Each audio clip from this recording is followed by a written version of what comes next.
Okay, group 5 is live. This week's prompt is please discuss with your group members your thoughts on organizational culture, what types of culture you experience in your workplace, positive, negative, engaging, entertaining, etc., and if you believe that leaders are able to shape culture. The Chapter 9 lecture and Zappos videos will have a great place in your discussion. So this week I found a quote outside of our text and readings that said, train people well enough so they can leave, treat them well enough so that they don't want to. And I think that this definitely fits into this week in the fact that leaders can most definitely shape culture. Um, I'm currently experiencing negative culture in my workplace with one of my managers. Um, yes, I absolutely think that they can do that.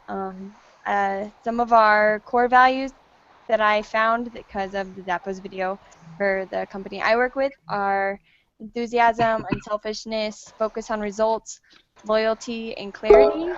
And while I think a lot of the employees that I work with um, share these core values, I think that it's something that um, some of the people in leadership positions could definitely work on.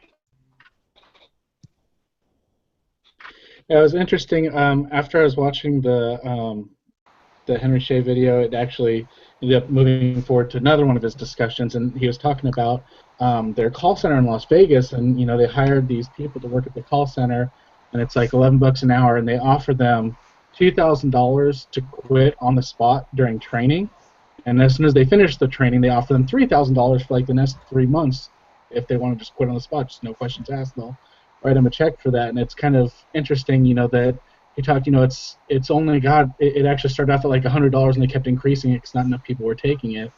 But if you think about it, I mean, $11 an hour, that's a pretty sizable check, and uh, it to them it was a lot about talking about those core values. He was talking about how they have this leadership library at their offices for people that visit, and they give it all these books. It's not like a loaner system; they just give you books if you do a visit to their office.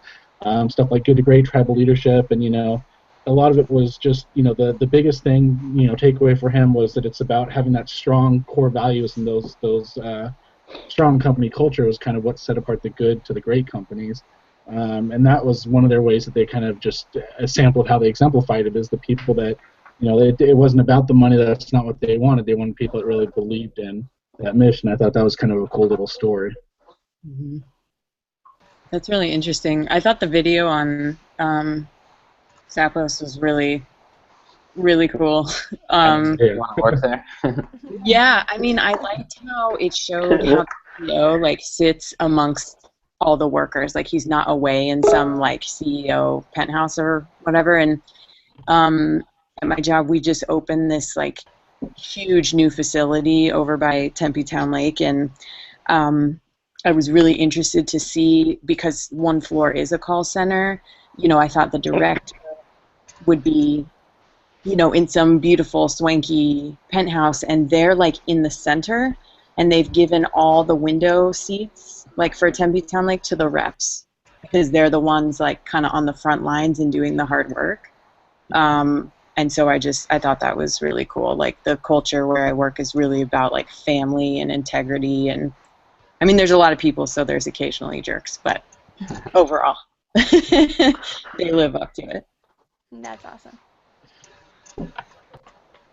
Yeah, I think organizational culture is huge in developing what your organization is going to be like. I had a class last semester, and I don't know if any of you I forgot which one it is. So, this this guy took apart, I think it was 16 different organizations, and all across the world, and one of them was Patagonia.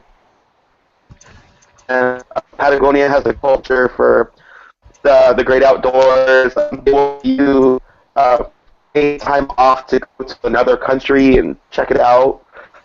And then we just talk about how other organizations allow you to bring dogs to work, and I think that's really cool. It says a lot about what your organization stands behind and what they feel like. You say like family is a really big thing to some organizations, and I think that's cool that you can bring a dog to work, and there's like a, you know, I think that's pretty makes your organization out. People want to be a part of it. Yeah. Yeah, that's kind of exactly like my work. So I guess primarily the crowd at my work's relatively young, like right out of college. You have like your senior executives or whatever that are probably like late 30s, but other than that, pretty young crowd. Fridays, bring dogs to work, all you want. We have a gym, yoga room, like 3 different kitchens. So they just try to like appeal to a younger crowd, which I mean, it's a pretty hip place to work, I'd say. Are they accepting applications? Yeah, all the I way. just want to say I don't think 30s should be excluded from the young crowd. Just saying. Yeah.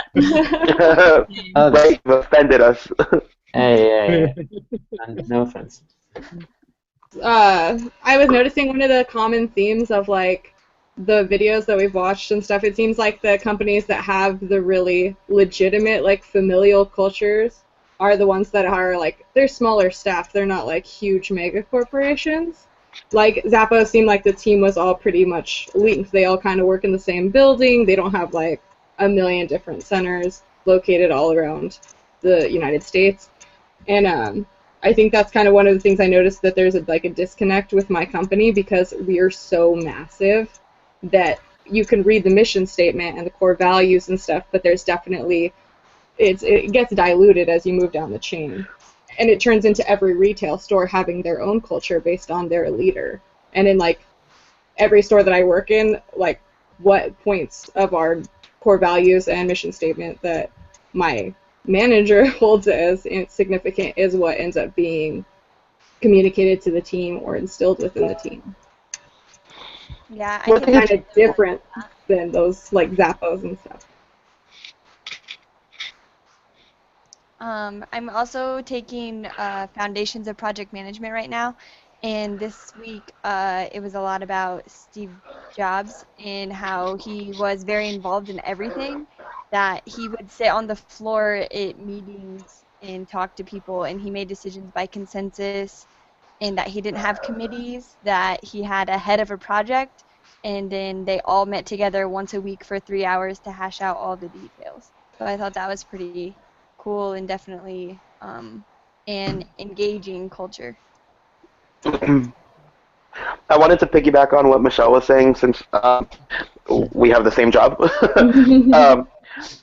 I think that it's difficult for Starbucks to create a culture that is different, like the cultures that we're talking about right now. But I think that the culture that they are going for is, like, like the third place, and trying to make it really comfortable for everyone to feel like you're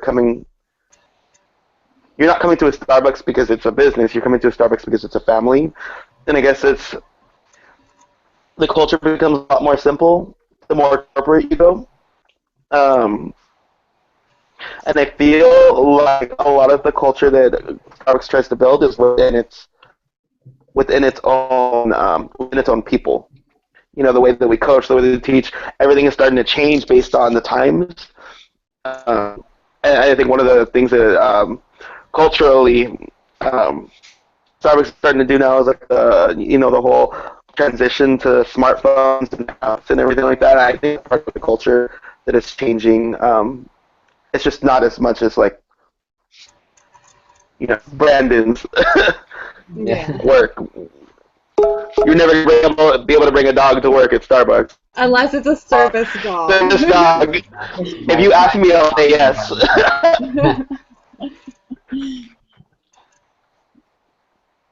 I know, it makes me so curious though watching these videos, because I've worked at Starbucks like as my primary job since I've entered the workforce. So I'm so curious to get out of school and kind of like learn other companies' cultures. And I think the more I learn about organizational culture, the more intrigued I am by how other systems function, and like wanting to experience that and actually see it in action and up close instead of just in theory and watching a YouTube video. So it gives me something to look forward to in that aspect, that like I will continue to like study organizational culture as I go on in my career, just because I stuck with one organization for so long that it's giving me that desire to see what else is out there. 10. Now, I'll say one thing. I know you said that you feel like it's the smaller companies that will have that culture and it gets lost a lot of big companies, but you actually would be surprised. Like Johnson & Johnson is actually one that they're really strong with their company culture, promoting at all levels.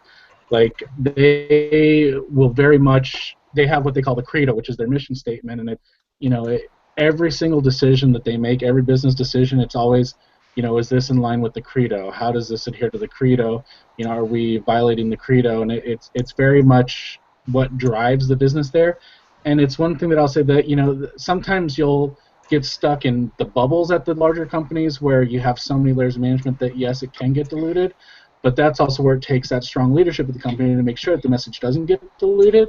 And it also takes peeling back layers. Like I know I worked in banking for a long time, and there obviously has its own issues with company culture, but the company that I worked for previously, they've actually started eliminating lots of layers of management because there was so many levels of management that no one knew what was going on as it went up the chain. The message got so diluted that there was no contact and no continuity with what the company core value was.